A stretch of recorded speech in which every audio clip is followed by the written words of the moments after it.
So I wrote my question down just to make it like poignant. Um,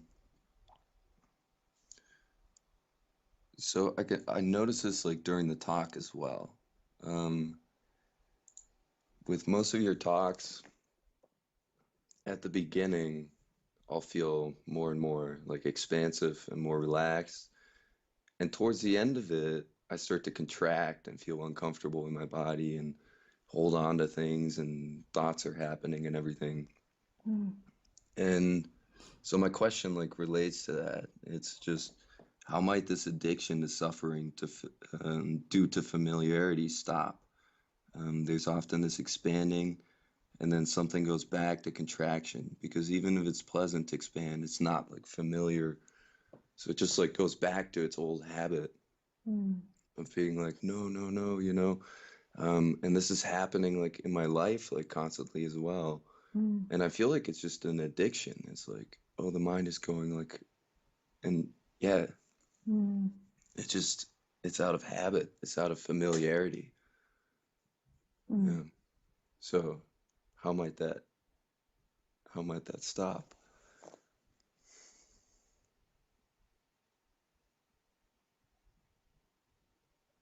Okay, the most truthful thing that I can feel, in this moment is I don't know how that might stop. Right. Um, at some point, it will stop. Hang on, sorry, I just knocked everything over, so I just have to check that it's all back in play. Yeah. Um, yeah. So I don't know how it will stop. It will stop the way it stops, which is completely undeterminable now, because we're here, and this moment doesn't give us anything but this moment.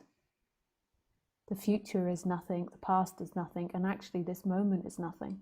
So it's like completely unseeable as to what might happen or might not happen. Here we are, and that's the same all the time, is that we only have this moment appearing. Just this, and we don't know the past, we don't know the future. It's so beautiful. So it's like fear of the unknown. Totally. We're suspended in the middle of the unknown. It's like life is just the most amazing teacher when you really think about it.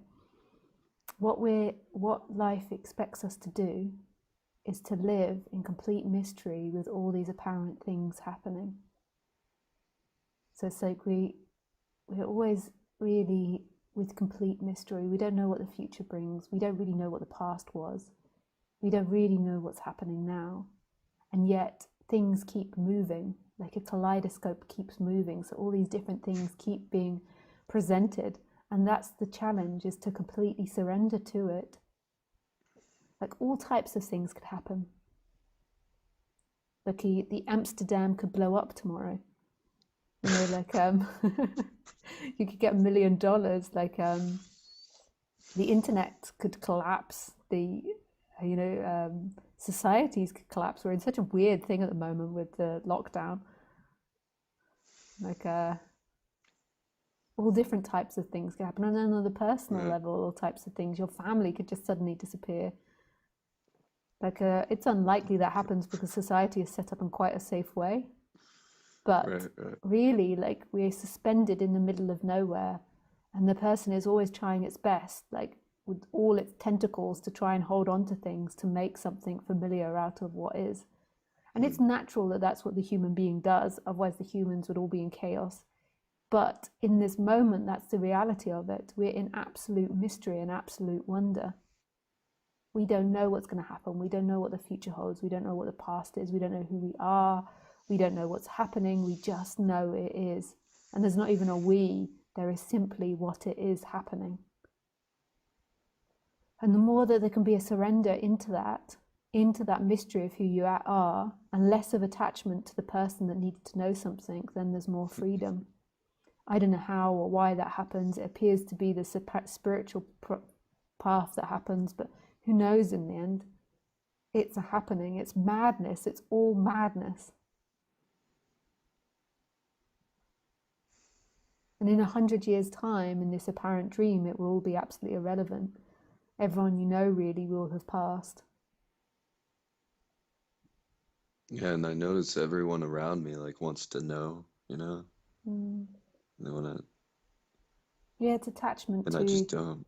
yeah, it's attachment to the human form, like, because the natural instinct of the body is to make security, and that's really okay. I'm not suggesting you don't do that on the human level, but it's just that that's not really your security, and that's not really your knowing.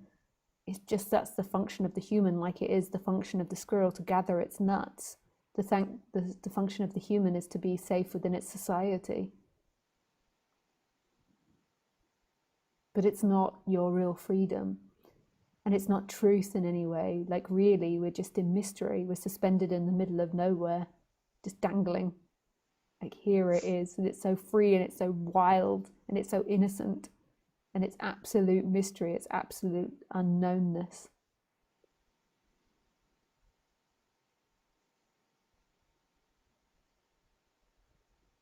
And there's some like I feel like something in the body, like especially like in my belly, like contracts, like um when you speak about the unknown. So I think that's, and I feel it too when I'm like when I'm speaking to other people. Like sometimes I just um feel it in the throat now too. I just don't feel like speaking to the person, or like I don't know what to say, you know? I'm like, I don't know, like I don't know what to say to this person either. Like I don't know what they want, or um and it's not really a question in there, I guess. Mm. And It's just that's, hard to navigate like the yeah. And that's also interaction. being human. Like, I have that same thing with humans. Like, there's times when I don't know what to say and there's complete awkwardness and I can't understand people's motives and we get into complex conversations or arguments. Like, it's just part of being these things called humans, and that's part of relating and relationships. But we're so screwed up by it because we get so into it. Like, we get so into that is some form of freedom, and it's just humans. It's so complex communication. There's no perfect communication. We always get to this idea like one day I will be enlightened, or one day I'll be free of this shit and I'll have the most perfect communications with people, and that's absolutely not true. There'll still be complex dynamics because they'll still want one thing, you'll want another, and you'll both have different karmas, and then it will be uncomfortable and awkward, and then you'll make up or disagree. That's part of being these Right. things that are complex. And you maybe gets better through the more for exploring this and getting to know Yeah. yourself better. But the true freedom always and every moment is right here. That will be the way it is. And we need to go through these complex dynamics with people in order to form deeper relationships. Like, we need to understand them. We need to see their barriers. We need to see our own barriers. That's what creates deeper relationships, but it's all nonsense in the end. Like, it's not going to give you what you truly want. What you truly want is this moment. Yeah, I guess there's still some part of me that's like doing that seeking, thinking it's gonna get to enlightenment. It's Yeah, sometimes really subtle, yeah. but and it's yeah. I suppose it's best to come back to I am in those moments. Yeah, totally. So you're in a complex situation with complex dynamics happening, and then here it is. This is. Yeah, the complexity is like people right now in my life constantly want to know like what are you gonna do? What's your plan? What's your next step? What, you know? And I'm like, I don't know, guys. Like, um, and when I look at them, I like realize like they don't know. And if I ask the same question, they'd be like, you know, they beat around the bush. It's like, I would just be very humble though to it. Like, so what I used to do, because I got into the subject quite young like you, is that I would use all this non-duality stuff as an excuse to avoid all this stuff. So it's like they ask that question and then you say you don't know, as if that relates more to truth. And it doesn't. That's just a human dynamic. You don't know what you're going to do with your future, and that's okay. That's what's appearing. And they're going to keep pressurizing you to that because that's the way humans live, and also maybe because they're afraid and they're afraid for you and they want to know. But don't use non-duality to get out of it. It's just that you don't know. And just because the truth is not knowing, it doesn't mean that they coincide. It's just that on the human level, you don't know. On the absolute level, you also don't know. And that's really okay on the human level, because as you begin to wake up, you get confused. But whatever you pick, it's it doesn't really matter in the end. Like, you want to pick that which resonates in your heart more, but it doesn't really matter. Like, it's the same presence, whatever you do. Yeah, I guess ideally I'd like to trust and not have to figure these things out, right? Like, that's most probably a human dynamic. Like, trust is our nature, and like, and most probably on the human level, there is, like, just from knowing you a little bit, like, there is a fear to trust. So two different levels. So spaciousness, like consciousness, is trust. Your life is trust. And yes, it would be good to get the human to be more open to trusting, but don't muddle those two up. So trust is this moment, trust is spaciousness. And then the human in the heart or in the solar plexus, maybe that's where trust is. And it can be different places, but maybe there'll be two. So there is like a closing to trust. Yeah, I can feel that. But the person doesn't trust. The person has been taught that life is untrustworthy, or the person has been taught that it makes wrong decisions, or it might make wrong decisions, and that it can't trust itself, or something like this, or afraid that it will make the wrong decisions. And that's in the human world. And that's okay. Right. You don't That's necessarily, that's the chakras. And then it's just getting to know that. It's like, okay, so I was brought up with parents that taught me a lot of lack of trust. And that's something that I can expand through time. And that's going to affect my decision making. It's going to affect the jobs that I take. It's going to affect the relationships that I have. And that's human. And then there's this big trust that's beyond all of that. That's this presence, that's this I am. And you can hold them both simultaneously. You can have a person that is untrusting, and then there can be deep trust. What we're always trying to do is make the human person, so we're making the human trust. And I used to do that, and still most probably do muddle these up too now. Like, when I was younger, I used to be in relationships that are untrustworthy, and I thought that it was my job to trust them on the absolute level. Right. But actually the relationship was presenting itself as untrustworthy. Like the relationship, like the person was doing things that were untrustworthy.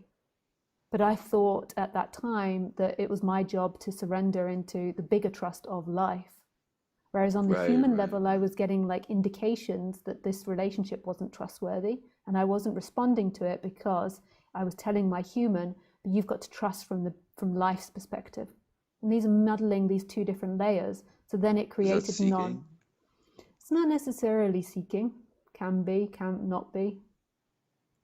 It's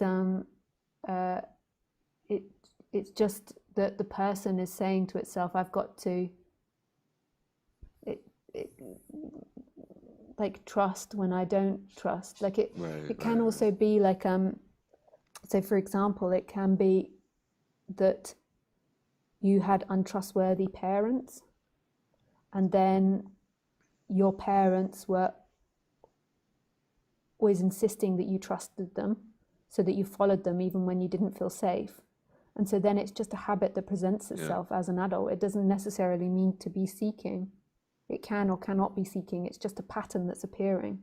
And it's just seeing that And then what you can do is you can put yourself in untrustworthy relationships, like you did with your parents, say. You had untrustworthy relationships. You put yourself in that situation because that's what you're used to. And then you try to excuse it through non-duality. Right. Well, I would say my pattern is like avoiding relationships with people or withdrawing from them oftentimes Yeah. in order to prevent exactly what you're talking about from happening. Yeah. And that doesn't necessarily need to be seeking. That can just be the pattern in which you were taught. The Right. seeking is like maybe being unconscious of it and then like desperately believing that people are your suffering or something. But when you just see it, it's just patterns of the body. Like you had insecure attachment, so your defense was to not be attached to people. And it's just seeing that. And so what you want to do is you want to bring in slowly like really safe relationships for you that understand that. And just like have a gentle, and then when you close up, try to find someone that you can keep opening up to. Right. And there's I nothing think, wrong with that. What we often do is we then go to non-duality, and it's like, okay, this relationship's unsafe. I need to now go into non-duality, and it's okay for them to be unsafe.